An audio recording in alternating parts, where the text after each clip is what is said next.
Imagine this: late night, cold silence. The city outside hums, indifferent to your chaos. You sit on the edge of your bed, phone glowing in your palm, but unread messages burn like poison. Your partner is in the next room, every movement a thunderclap in your mind. You wait for an explosion, shouting, tears, confessions. Or you wait for nothing, a silence so dense it compresses your chest. Scandal or silence? Two doors, both locked, both terrifying. You've been taught that relationships depend on communication, honesty, loud feelings. But what if everything you know is a lie? What if every textbook, therapy session, and friendly advice missed the deepest truth? Tonight, you don't care about slogans. You care urgently about survival. Every heartbeat is a countdown. Are you about to lose your marriage to a scandalous reveal, a betrayal, an argument, a storm? Or is the quiet, the wordless space, already rotting your connection beyond recovery?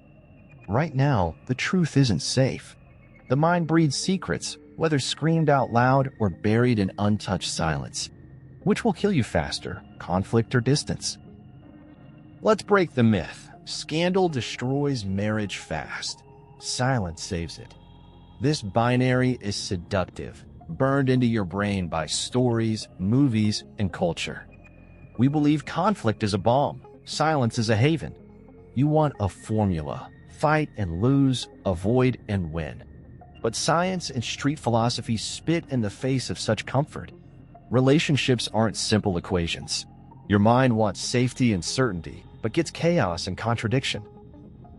Old belief: if we manage to avoid scandals, we're safe. You bury truths, smother desires, swallow frustration, thinking this is love. But psychology whispers different. Hidden resentments fester. Unspoken needs mutate. The mind is not built for stasis. Habits become handcuffs. Scandals ignite. Yes, they break things quickly. But silence, maintained over time, dissolves the bond molecule by molecule. Here's your new mind-altering concept. Silence can destroy a marriage as brutally as any scandal. In fact, silence is often more deceptive, corroding trust invisibly, eating away at attraction, undoing emotional confidence. The core isn't which appears first. The real crisis is how your brain uses both interchangeably, hoping for peace but engineering psychic war. What you've been taught is wrong. Both options can be fatal. Both begin in the mind. Let's get inside a scandal, a psychological autopsy. Scandal always starts with rupture. Your confidence cracks, emotions flare, habits collapse into chaos. Example: you discover a message on your partner's phone. Nothing is proven, but your mind launches a campaign of accusation and despair. Loud words, raw pain, the primal brain activated. Your relationship turns into a crime scene. You crave clarity, but what you find is guilt, shame, and a burning drive for retribution. Street philosophy says, better to argue than decay. Science says high-conflict couples dissolve faster. The root is self-doubt, amplified. Your attraction erodes, communication becomes warfare. Every argument builds a case against intimacy. Your mind shifts into threat mode, searching for evidence of betrayal. Scandal is direct, quick, like tearing a bandage off a wound that hasn't healed. Sometimes all that remains is the aftermath, the echo of words you wish you never spoken. The lesson? Scandal satisfies your hunger for movement, but poisons your emotional landscape. Even if you win the argument, your relationship loses. Your brain starts collecting reasons for future attacks, rehearsing every emotional injury. Scandal is psychological arson. You crave resolution, but the ruins are hard to rebuild. Silence is the slower killer. Your habits change, eye contact disappears, conversations reduce to logistics, desire shrivels into polite tolerance. There's no drama, no shouting. But the suffering is everywhere. Psychology calls it disconnection anxiety, the sense that your mind and theirs exist in parallel universes. Example: last week you wanted to talk about your unmet needs. You bit your tongue again. You rationalized, now isn't the right time. The pattern repeats daily. Your confidence little by little surrenders. Attraction freezes. Relationship becomes a routine built on avoidance. Deep inside, the brain registers every silence as a threat. Unspoken words become monsters under the bed. You can't sleep, can't act, but you can't share either. Philosophy asks, what happens to love when hunger for peace makes you a traitor to yourself? You lose yourself trying to protect the other. Communication is buried. Emotional honesty suffocates. The pain is sneaky, nothing to show, but everything to feel. Self-sabotage grows wild, invisible. Scandal exposes values. Silence buries them. Every relationship is built and destroyed on what matters most to both of you: trust, respect, loyalty, freedom, desire. Both conflict forms test these foundations. Your mind is a judge, but also a criminal. You crave evidence, but avoid verdicts. Story: you fight over money, fidelity, or parenting. Loud words break boundaries. But later, your silence signals a different war. You withdraw because their values no longer mirror yours. Family dinners become rituals where everyone is a stranger. Your brain chases meaning, tries to make sense of this mess, but meaning is drowned by fear. Here, the real damage isn't the screaming or the hush. It's the confusion, the internal split, the collapse of shared purpose. Psychology maps this as value drift, when your core needs and theirs grow separate. The mind can't solve what the heart won't show. Attraction dies, then respect. Communication becomes a game of ghosts. Relationships are fragile because meaning is fragile. When values are distorted by scandal or buried by silence, the marriage starves. You both turn away, hungry but afraid. You want to be seen. Underneath scandals, behind silence, is this hunger. Notice me. Understand me. Validate my voice. But the trap is real. When you shout, you risk being labeled dramatic, unstable, too much. When you grow quiet, you become invisible, taken for granted, interpreted as coldness or apathy. You punish yourself for needing affirmation. The mind splits. Do you keep the peace by swallowing your truths, or do you explode and risk judgment? Deep psychology tells you, either way, self-esteem is at stake. You might protect your partner from discomfort, but abandon yourself in the process. Silent nights become self-betrayal. Explosive confrontations become shame-filled flashbacks. Each habit comes with its price: survival of the relationship at the cost of your soul, or survival of your soul at the cost of the relationship. Example: you apologize first. Always first. You rehearse their reactions in your mind, hoping to predict emotional weather. In the end, neither strategy feels safe. The only freedom is embracing uncertainty. You allow yourself to be imperfect, messy, loud, and sometimes silent for your own sake, not as a tactic but as an act of inner loyalty. Your brain is not built for long-term happiness. It's built to avoid pain. Scandal or silence, both are adaptations to survive perceived threat. Neurology tells you why. When conflict erupts, adrenaline spikes, fight or flight hijacks reason. When silence descends, cortisol lingers, dread poisons your bloodstream. These are ancient programs. You think you choose your reaction, but habits run deeper. If your mind is wired for confrontation, maybe from an unstable upbringing, you recreate chaos in adulthood, seeking the familiar rush. If silence was safety from childhood chaos, you depend on it, even as it kills connection. Attraction and confidence decay quietly. Relationships become transactional, not transformative. The cruel joke is that your mind's defense mechanisms end up being the source of suffering. Your task is to reprogram, to notice the reflex, to step into discomfort. Practical psychology says, observe the habit. The first step isn't action, it's awareness. When you see the trap, you have a chance to break it. Let's cut through medical language and talk street. Why do you stay silent? Why do you yell? Because fear is the architect. You're scared the truth will end your marriage. You're scared the silence will make you disappear. Neither option feels like real power. Both smell like loss. You've been taught bravery is confrontation. But sometimes, in relationships, bravery is not picking a fight, but risking a real conversation. It's not hiding. It's not exploding. It's walking through the uncertainty where you don't control the outcome.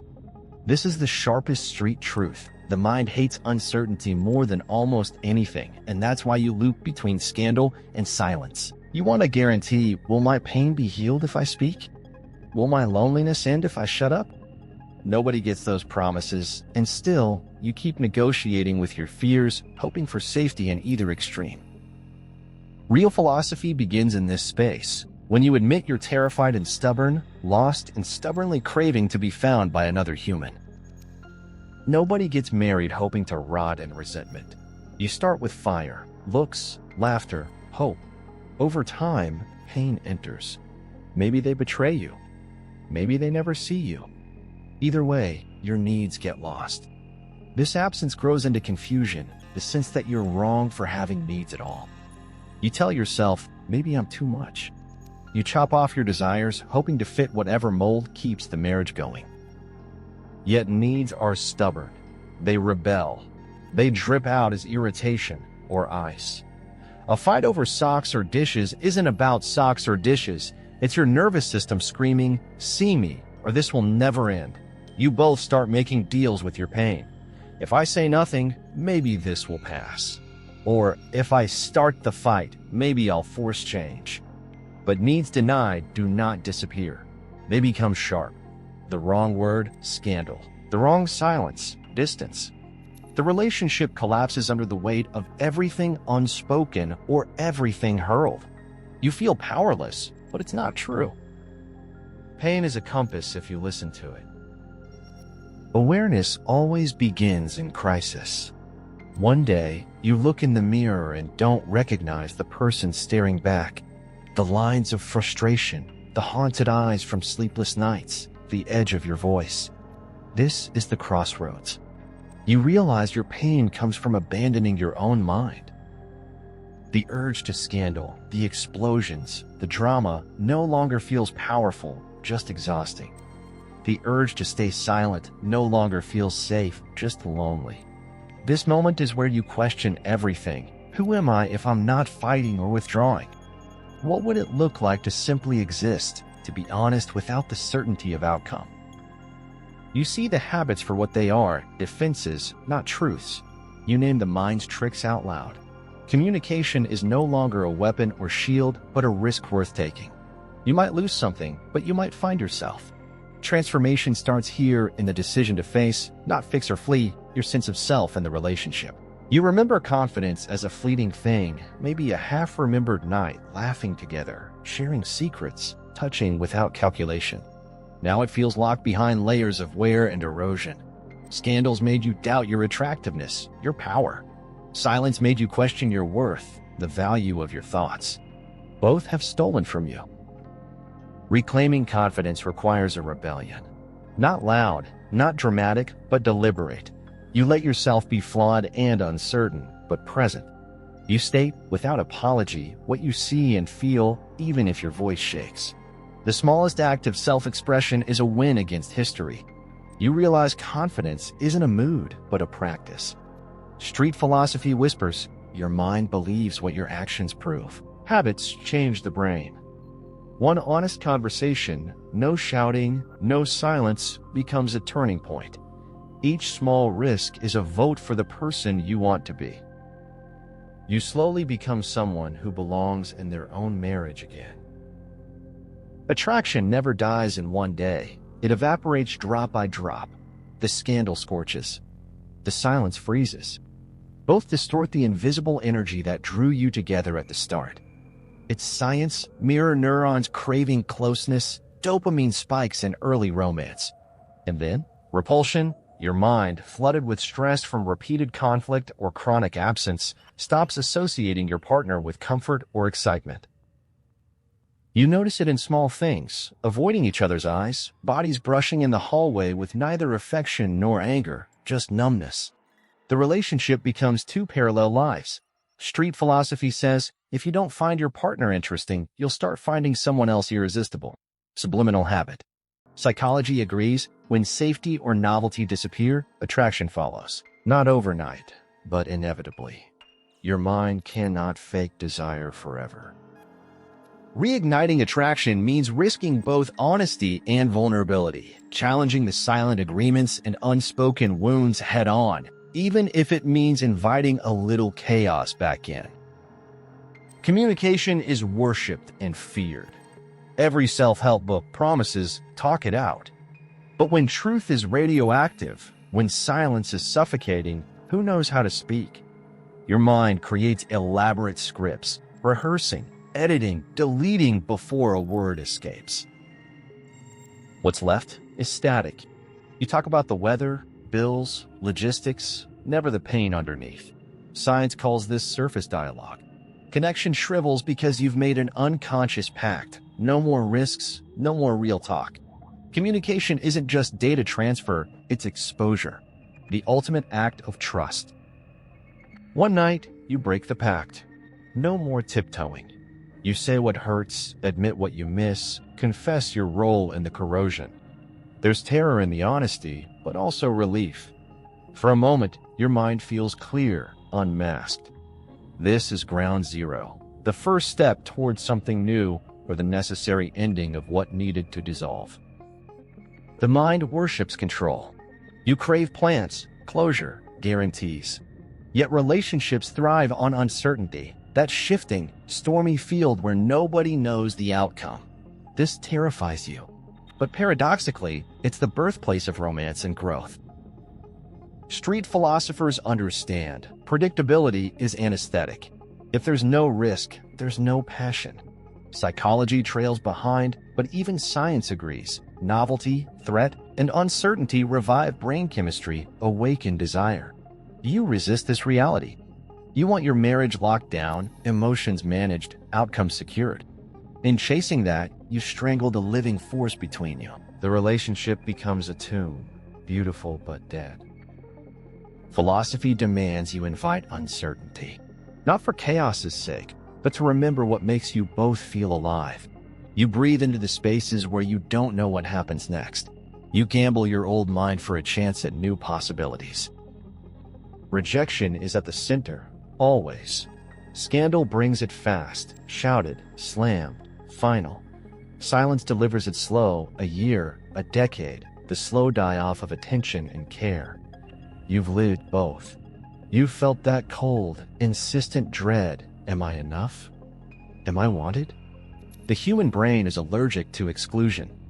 When you sense it, your body tenses, your thoughts spiral, your confidence buckles. At first, you run from rejection, make nice, shrink yourself, hide needs for safety. But nothing saves you from it. Eventually, you stand in the rejection, naked and shaking. Miraculously, you survive. After the worst comes freedom. Now you see rejection isn't a verdict, it's simply feedback. It hurts, but it doesn't kill. Your worth was never on trial here. In the silence, in the aftermath, you discover a fierce interior, the part that does not die for someone else's approval. The emotional arc lifts. You start again, clarified, alive. There comes a point when the mind, exhausted from old battles, starts looking for a new map. You know the cost of scandal, rage, climax, collapse. You know the cost of silence, fading, empty space, ghost living. Suddenly, the question appears, could there be a third way? The brain resists change, clings to habit. But desperation has a strange magic. It frees you to try what you'd never considered before. Choosing differently is not an announcement, it's a series of experiments. One day you ask, what would happen if, instead of attacking or withdrawing, I listened for real? Or, what if I shared a tiny truth, just enough to be seen, not enough to cause harm? At first, your heart pounds, your words stumble. But the risk is a signal, you're breaking the old spell. This new path is built on micro-decisions. You practice noticing your reactions before acting. You pause instead of escalating. You speak without inflicting or avoiding. The relationship may not transform overnight, but you do. The mind learns, finally, that it has agency, a kind of quiet power that neither scandal nor silence ever offered. The biggest wars are not with your partner, but within yourself. Scandal is often a response to self-betrayal, a way to distract from your own dissatisfaction. Silence is a cage you build for protection, but it doubles as self-punishment. You spend nights negotiating, is it better to disrupt or endure? These inner dialogues wind through guilt, hope, dread, and the urge to escape. Psychology calls this cognitive dissonance, the pain from chasing two contradictory beliefs at the same time. You want change, but fear its price. You crave peace, but hate stagnation. The fight becomes circular. You replay past arguments, rewrite old silences, collect evidence for and against every choice. Over time, something shifts. Self-awareness grows louder than self-judgment. You see your patterns as inherited, not fated. You catch yourself before you sabotage. The mind, tired of old wars, softens. Instead of wrestling, you start questioning with compassion. What do I need? What hurts? What heals? The inner dialogue changes tone from enemy interrogation to cautious friendship. No revolution happens in a day. Marriage is shaped by repetition, the way you greet, the way you say goodnight, the way you respond to tension. Scandal and silence are rituals too, if repeated often enough. To break free, you need new rituals, even if they feel awkward or trivial at first. A small ritual. You initiate a check-in at dinner, not about logistics, but about feelings. No advice, no critique, just presence. Another ritual. When old anger rises, you name it out loud, gently, without blame. Or, after a silent evening, you offer a hand, a shared walk, the smallest bridge back to connection. Neuroscience supports this. The mind changes through repeated exposure to new rewards. Every time you opt for transparency over drama or connection over avoidance, you rewrite your relationship history. Over weeks, the rituals snowball into trust. The marriage recalibrates. You both start to believe, tentatively at first, but then fiercely, that there are other ways to love than through conflict or exile. Forgiveness isn't about erasing wounds or pretending nothing happened. It's about letting go of the fantasy that things could have gone any other way. Psychology frames it as an act of emotional hygiene, a cleansing. Street philosophy knows it's a surrender, letting the debt go because carrying it is killing you. Forgiveness, after scandal, feels impossible. After long silence, it feels pointless. Yet, both are necessary. Suffering lingers precisely because you keep dragging the corpse of old pain into every new day. The act starts quietly, a refusal to rehearse grievances, a gentle mourning for what was lost. You name your pain, then set it aside piece by piece, maybe for weeks, maybe for months. Forgiveness is not for your partner, it's for your mind. It releases you from the loop. The emotional arc bends toward freedom. Maybe trust returns, maybe it doesn't. But in forgiveness, the story changes. Instead of endless auditing of wrongs, you create space to breathe, to choose again, to live beyond the limits of scandal and silence. All along, the real danger was vulnerability. Scandal flings it open, uncontrolled and wild. Silence locks it away, starving it. Yet, without vulnerability, no repair, no intimacy can survive. It's the act of daring to show your fears, flaws, desires, and hurts, not as weapons, but as invitations. Vulnerability is ugly before it's beautiful. You stumble through it, half expecting rejection or ridicule. The mind, wired to guard against loss, trembles. Will they use this against me? Sometimes they do.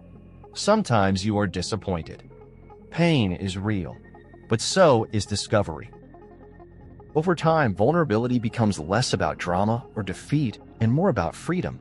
You stand in uncertainty and say, "This is who I am, right now, no guarantees." The relationship softens, recalibrates. Sometimes it survives. Sometimes it ends. But you gain what matters most, the ability to stand inside your own truth, connected to another by choice, not habit or fear.